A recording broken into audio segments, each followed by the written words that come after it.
everyone.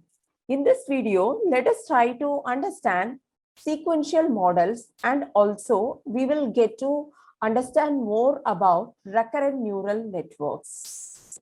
So have you ever wondered why do we give preference to sequences?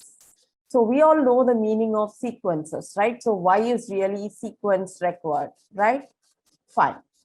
So before diving deep into this recurrent neural network, we have to understand certain kind of stuffs which certain kind of stuffs which are the concepts which really require to know the proper understanding about sequences. So first, let me tell you what are recurrent neural networks. So recurrent neural networks are a class of neural networks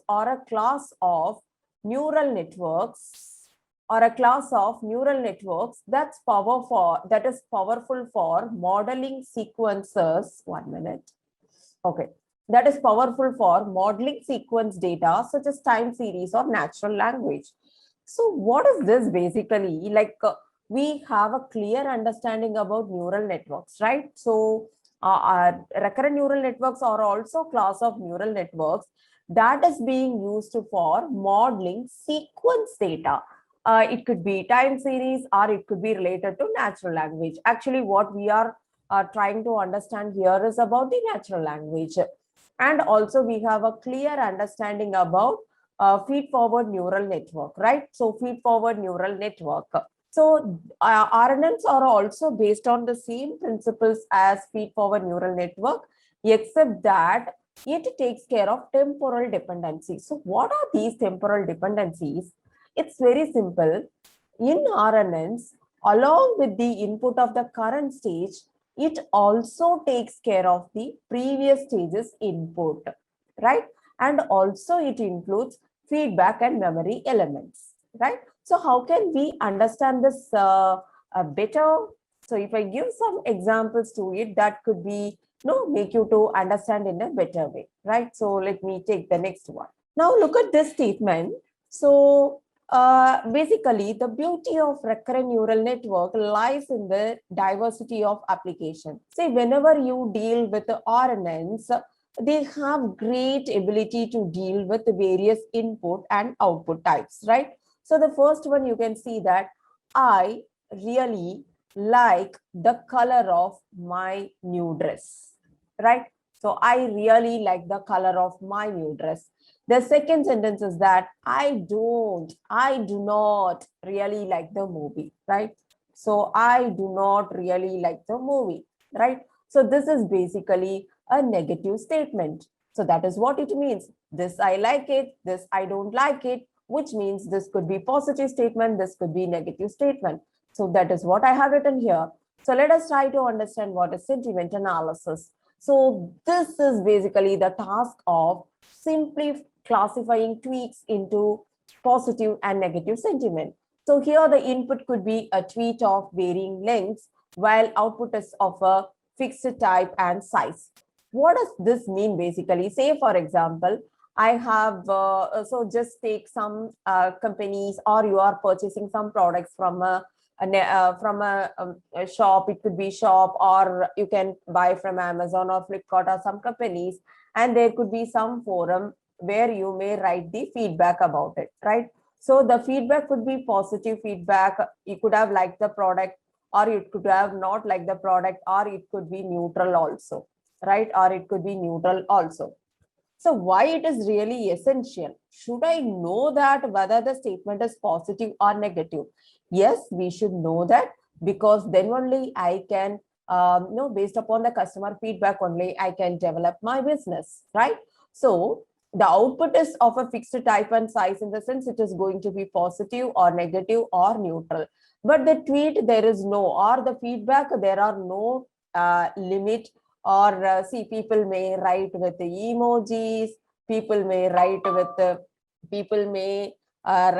different languages, right? People may watch with the people may write with the different languages. There could be hashtags, special characters, everything, right? So I hope it is clear, right? So this is basically about the sentiment analysis. So now look at the next one, image captioning. So here we have an image, right? So when you look into this image, you can understand that a person riding a motorcycle, and you can see dirt over there, right? So on a dirt road. So here we have an image which we need a textual description. So we have single input, the image, and a series or sequence of words as output, right? So the image might be of a fixed size, but the output is of a description of varying lengths. Do you understand the difference? So here you can say that two are not actually, so here one animal, here one animal, here one animal. So I can see that like the animals are playing in the grass, right? And not only two, it could be three, or this image is not very clear, so it has taken these two as the dogs, right? A group of young people playing a game of frisbee. Two hockey players are fighting over the puck, right? So by looking at the image, by looking at the single input, a series or sequence of words are given as output. So the image is of fixed size, but the output is a description of varying lengths. Now look at this. Here you can see that French was the official language of the colony of French Indochina, comprising modern-day Vietnam, Laos, and Cambodia. It continues to be an administrative language in Laos and Cambodia, although its influence has waned in recent years. So if you look into this, it is so clear that it is in English. And if you look into this, this is being translated into French. So what does this basically mean? We have some text in a particular language, let's say English, and we wish to translate in French. So when you take English, English has its own semantic. It may have different length. For this, I mean, it would have different length for same sentence. So here, the inputs are of different length and outputs are of different length, right? So what I try to say here is RNNs can be used for mapping inputs to outputs. So RNN is used to map inputs to, right, output, right? This is what it is doing of various types, various lengths, and or generalized in their applications, right? So these are the tasks that these are some of the tasks that RNN can do, right? So now let us understand what are recurrent neural network. So now think that the task is to predict the next word in the sentence. Okay, next word. Say it could be, I am going to mall. Okay, so let's say the task is to predict the next word in a sentence. So now that could be tried by using MLP, right? So what happens in MLP?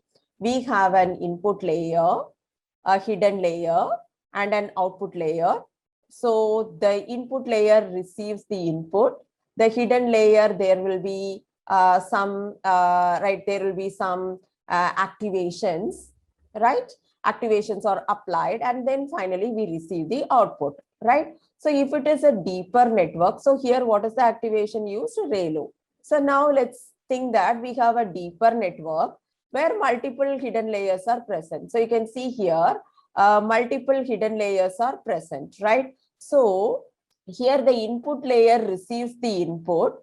The first hidden layer activations are applied, right? You can see the activations are applied, and then these activations are sent to the next hidden layer, and successive activations are passed through the layers so that we are getting the output. So each hidden layer, you can see different weights and biases. W1, B1, W2, B2, W3, B3, right? So each hidden layer has its own weights and biases.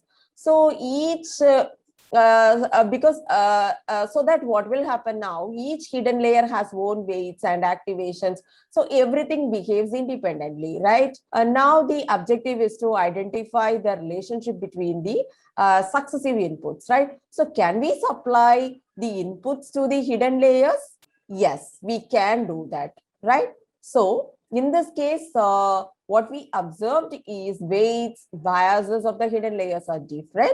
And so each of the layer behave independently and it cannot be combined together.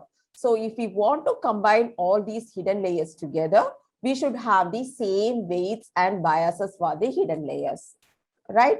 So now you can look over here, you can see here, like we can now combine these layers together.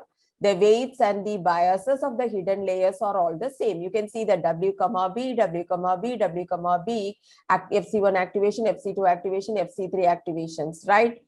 So all these hidden layers can be, so now you can see that like we have combined these layers together and the weights and the biases of all the hidden layers is the same. So all these hidden layers can be rolled together into a single recurrent layer, right? So it's like supplying the input to the hidden layer at all the time steps.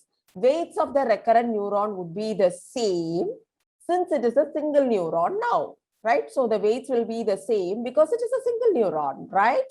So a recurrent neuron stores the state of the previous input and combines with the current input, thereby preserving some relationship of the current input with the previous input, right?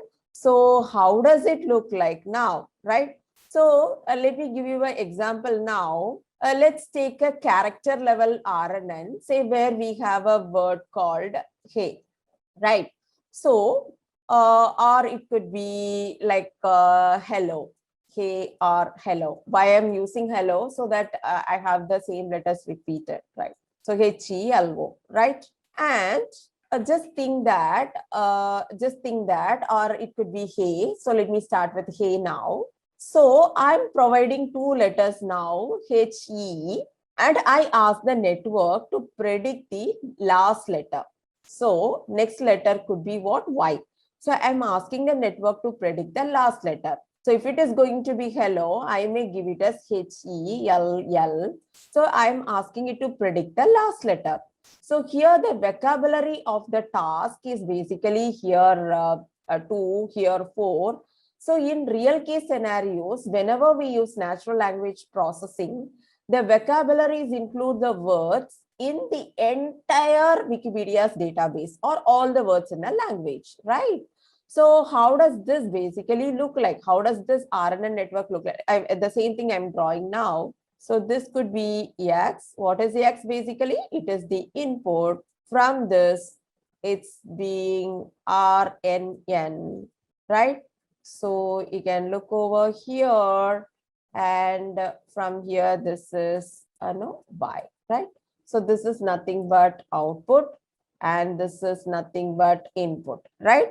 So here, this is how the structure, I mean, this is what the structure that try to identify the fifth letter in the word hello, right? So here the RNN block, you can see, right? It applies something called as a recurrence formula to the input vector and also its previous state, right? So in this case, the letter H has nothing preceding it, right? So then it take the letter E. So at the time the letter E is supplied to the, so when we give H, nothing is preceding over here. Then we give E, right? So at the time the letter E is supplied to the network, a recurrence formula is applied to the letter E and the previous state, which is the letter H. So these are known as various time steps of the input. So if at the time T, the input is E, at time T minus 1, the input was H. Do you get my point? So if at time T, the input is E, right? So at time T minus 1, what is the input? Yes, you're right. It was actually H. So the recurrence formula is applied to E and H both. So what will happen now? We get a new state. So what is the current state now? Let me write it over here. The current state is Ht is equal to F Ht minus 1 comma xt, right? So what is this Ht basically? Ht is about the new state. Ht minus 1 is the previous state. Xt is the current input. So now we have a state of the previous input instead of the input itself, because the input neuron would have applied the transformations on our previous input. So each successive input is called as time step. So what's happening here? We have 4 inputs, H, E, L, L, right? We have 4 inputs to be given to the network during a recurrence formula. So the same function, same weights are applied at the network at each stage. So taking the simplest form of recurrent neural network, say in case if the activation function is tan H, the weight at the recurrent neuron would be, right. So let me write it. Like for example, if you are saying activation function as tan H, so how does it will change? Ht is equal to tan H within bracket WHH. I'll explain, just be patient. Ht minus 1 plus W XH xt. Let's say the activation function is tan H. The weight at the recurrent neuron is WHH. Weight at the input neuron is WXH. And this is what the equation is. We know what is Ht minus 1 and Ht from this, right? Fine. So the recurrent neuron in this case is just taking the immediate previous state into consideration. So for longer sequences, the equation can have multiple states. So once the final state is calculated, we can go to produce the next step, right? So this is what we mentioned over here. Ht is equal to F Ht minus 1 xt, right? So once the current state is calculated, we can find out the output now. So what will be the output? Yt is equal to WHY and HT. So we know what is what, right? Fine. So let me summarize the step now. A single time step of the input is supplied to the network. That is xt is supplied to the network. We then calculate its current state using a combination of the current input and the previous state. That is, we calculate Ht, right? The current Ht becomes the current Ht. Now we have Ht, right? So the current Ht becomes Ht minus 1. That is for the previous state, right? Ht minus 1 for the next time step. So we can go as many time steps as the problem demands and combine the information from all the previous states. So once all the time steps are completed, the final current state is used to calculate the output, right? So the output is then compared to the actual output and the error is generated. Now what will happen? There is an error.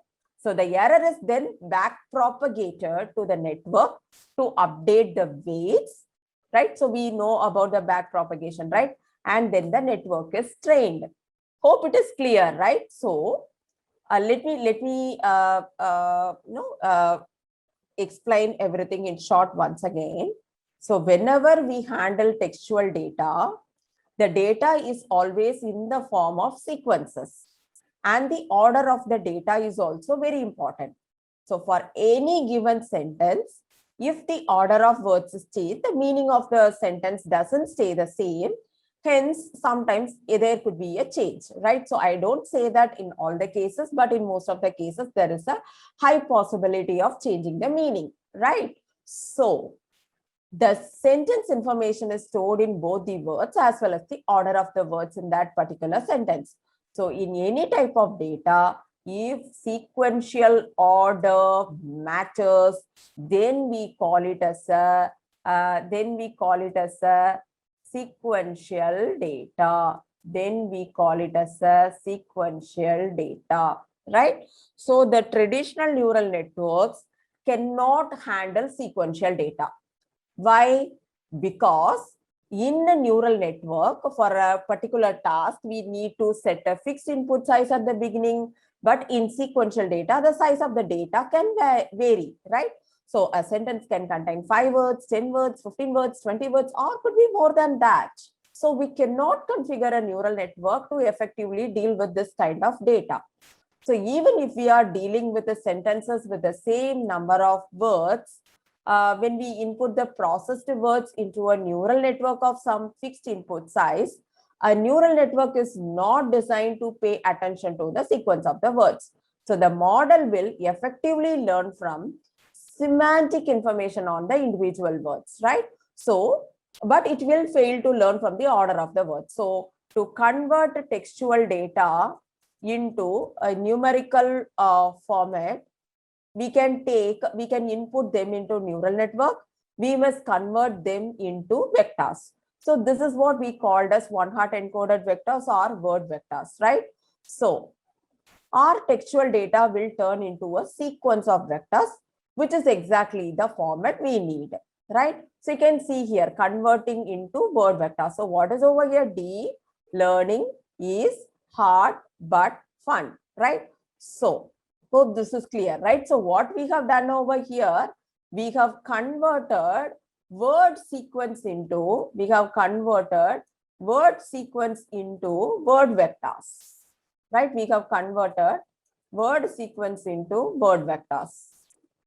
So now let us understand this in detail. So whenever we have to handle the sequence data, we use sequential models, right? So the most important sequential models that we use in the industry are recurrent neural networks, that is RNN. So what do this RNN have? It has RNNs essentially consider the information of each element of the sequence, as well as the information of all the elements in the sequence before that particular element. So essentially, you can see that there are two input layers, one for the current word, okay, one for the current word, and the other one for the accumulated information of all the previous words, right? So essentially, RNN have two input layers, one for the current word being fed into RNN, and one for the accumulated information of accumulated information of all the previous words, right? So essentially, this is very important, right? So you can see the primary output containing relevant prediction, which we are training the RNN for. So we usually ignore the output until all the words have been fed into RNN, right? So the other output is meant to represent all the accumulated information of the words, which have been input into the RNN so far, right? So let us try to understand, right? So what do we do over here? Feed the first word into RNN's first input, right? So feed the what we do over here is we feed the first word into RNN's first input. Since this is the first word, there will be no previous information. So as we have seen in the hello, right? So there is nothing. So here we are talking about the words basically, right? So we will be feed 0 to the second input. So now at this stage, the RNN will output the accumulated information of that word and a primary output. So we usually ignore the primary output of the RNN until all the words of the sentence have been fed into RNN. Then what do? We feed the second word into RNN's first input and the accumulated information into the second input of the RNN. Now what will happen? The RNN will output the accumulated information gain, right? So now this time it will contain both the first word and the second word. This is how the process will be continued until all the words have been fed into RNN, and we check the primary output of the RNN to get the prediction regarding the sentence, right? So the accumulated information keeps getting updated to the RNN processes each word. So the RNN the RNN uses the accumulated information between each step as a kind of memory. So this is what I told, right? Whenever we deal with a sequential, like this point, we have to remember always memory functionality so that it remembers all the words it has processed before. So at the final step, the RNN has essentially processed all the words in the sequence in the exact order which is required, right? So the accumulated information is passed between steps, which is called the state of the RNN, right? So the state means, so whenever we say state, this is essentially a vector of numbers, which is passed between the output of previous step to the input of the next step. So what is this basically? So here I told about state, right? So state means it is just going to be the numbers that is being passed between the output of the previous step and the input of the next step. So when the RNNs, as the RNNs get trained, it will learn to modify the state, right? It will try to modify the state such that it can derive the relevant information about the words test process and in the order in which they are processed. So ordering matters over here, right? So that's what I try to say. So the state, the accumulated information in the RNN essentially gives the memory capabilities. Memory capabilities means nothing, right? Hello. So when you give hello, it doesn't have any preceding. I am. So when I say I, this hello is also taken into account. That's what it means, right? So memory capability, so that it knows all the words it has processed so far, as well as the order in which they are processed, right? So this is how the inner functioning of this is how the inner functioning of this is how the inner functioning of RNN looks like. You can see that. Okay, so let me explain everything clearly, so that would be really helpful for you to understand. Let me take the pen. Okay, firstly, the current word nth, right? So I'm giving current word nth, right? So this is what you can see, word at nth position. So the current word nth is multiplied with a W1, right? Which is a weight matrix, right? Which is a weight matrix, in the RNN. Now the previous state of the n-1, that is being multiplied with the word W2. So another weight matrix in the RNN. So the result and output vectors are all being added. Now this added vector is then passed through an activation function. So why this is being passed through activation function? So that we can add non-linearity, right? So that we can add non-linearity to that model, right? So we can use tanh activation function for RNN. So after the activation function, we have got the new state now, right? After the activation function, we will be getting the new state now. Now the new state is being multiplied with this W3, another weight matrix, to get the final output of the RNN. So the final output is disregarded until all the words have been processed by RNN, right? So I hope this is clear, right? So this is what being given over here, right? So we should have a clear idea about it, right? So first the current word is multiplied with a W1, then the previous state is multiplied with a W2, and then this get added. Then we apply to activation function. After activation function, new state is multiplied with a W3, and finally we get the output. So in the case of sequential model, see, please understand this part actually. Since we are feeding the sequence of words into the RNN, the state gets updated for each word being input. So as a result, the state represents the representation of the words which have been processed so far. And since the state gets updated in a sequential manner, so the state will also contain information about the order of the words as well as the order themselves.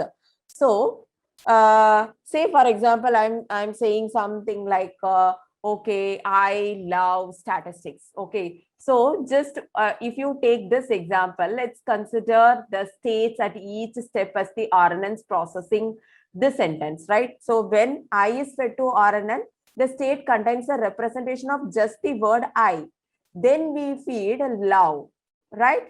And when I feed this love into RNN, it will update the state which had a representation of just I love, right? As the RNN continues to get the words from the sequence, the final state representation of I love statistics. So this is how it is being working, right? So the final state of the RNN contains both the semantic information of the words in the sentence as well as the sequential information of regarding the order of the words, right? So now we have seen how RNN predicts once we feed a sequence of words. Let's look into how the RNN trains, right? So this is what we are going to see, right? So let's say how to train RNN for a sentiment analysis. So in sentiment analysis, we are given a sentence and we need to predict the sentiment polarity of the sentence. So the output will be either 1, if it is 1, it's going to be positive polarity, or if it is going to be 0, then it is going to be negative polarity. So this is basically a text classification task, right? So let me tell you that NLP is very difficult. Okay, so I'm writing a sentence over here. NLP is very difficult, right? This food is awesome, right? So let me write few sentences like this. So now if you look into this, what will happen? Now the data set has a list of sentences, and they say, for example, I'm getting some sentiments also, like NLP is very difficult. It is giving me negative, which is 0.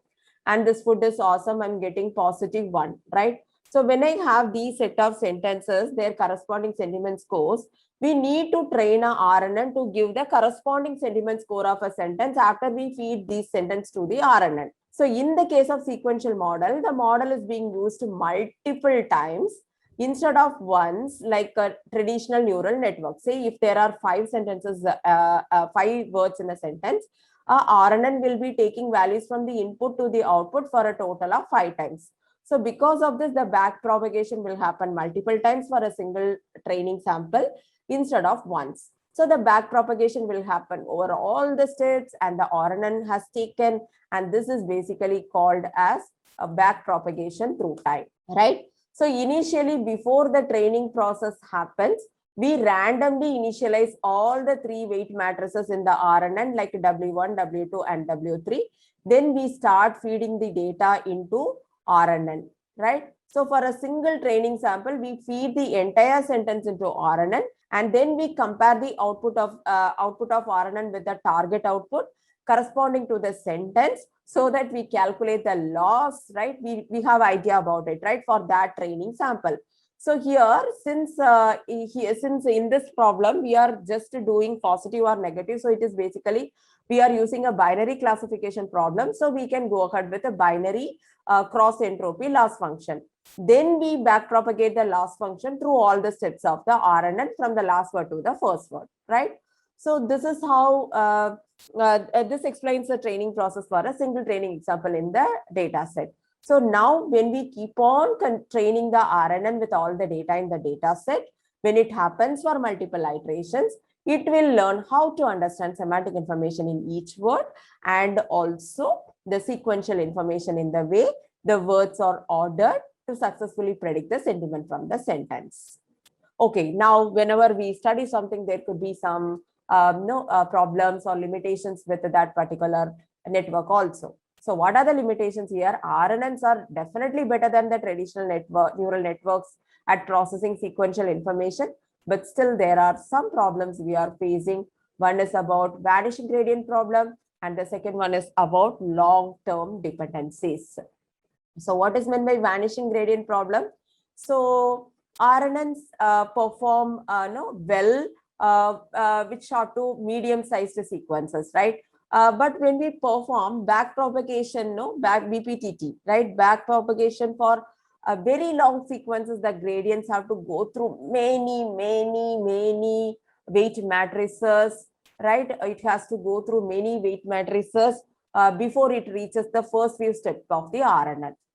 So now what will happen? The gradients will become very small, right? The gradients become very small because the weight matrices are increasing. Whenever the weight matrix is increasing, what happens to the gradients? The gradients become small. So when the gradients start vanishing, this is what called as vanishing gradients. So this is the basic problem, most common problem that we observe in deep learning when the neural network has too many layers. So in this case, it occurs fundamentally when we use an RNN with a long sequence. So it can be considered equivalent to a neural network having many layers. So we cannot effectively use RNNs when we are dealing with extremely long sequences, because RNNs weight matrices stop getting updated significantly after certain steps, right? So what are long-term dependencies?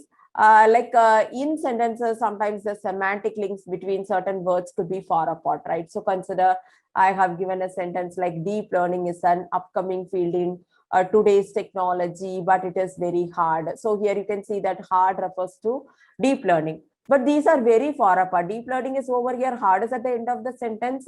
So it is too far apart, right? So in RNN, since the state updation happens at every step, it is very hard for it to capture the semantic patterns between the words which are very far apart, right? So by the time the RNN reaches the word hard, it would not be considering deep learning as much as the recent words it has processed. Even if you give the RNN lots of training examples with a long-term dependencies, the architecture limits the ability of RNNs to capture long-term dependencies, right? So in a deep NLP, researchers have come up with better sequential models which solve the problems effectively, like LSTMs and GRUs, right? So these are more advanced sequential models.